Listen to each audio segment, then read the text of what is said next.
Ebyo nabigambirwa ha mukoro gwo kutongoza ihurreje ogubire gukurirwe kamishana ko rwo ministry y'amataka hamwe no munyishengero kazahabwa Shema district Rosemary Nyakikongoro nabeshengereza mukoze so mu gishogo cyakezi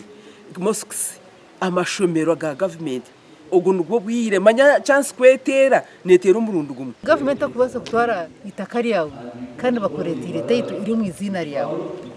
banyetegereza so aba kugidi campaigninga government yaza kutwara amataka gaitu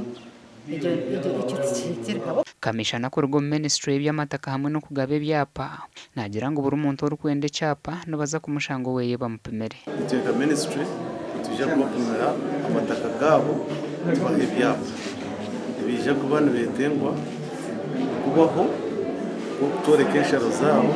ihorreje shagikirwa abanyishengero ba Shema district bona bakwatanisize hamwe kugira ngo emihondano y'amataka obunde katuza leta kizire abantu bindi babembagumirwa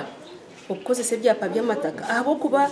minimum muri benoshanga ngo cyapa waza kukikora kukiha kutandika kukisya hamuheru umuntu noshohoza miliyoni 3 kwiba kw'amataka ga public land gakacendera obu ire cyapa kibiri nkitandikira hari miliyoni 3 konka hatabanyashema nabaza kukifunira ha mitwaro 8 yonka gashakwa mayi kwatwakiri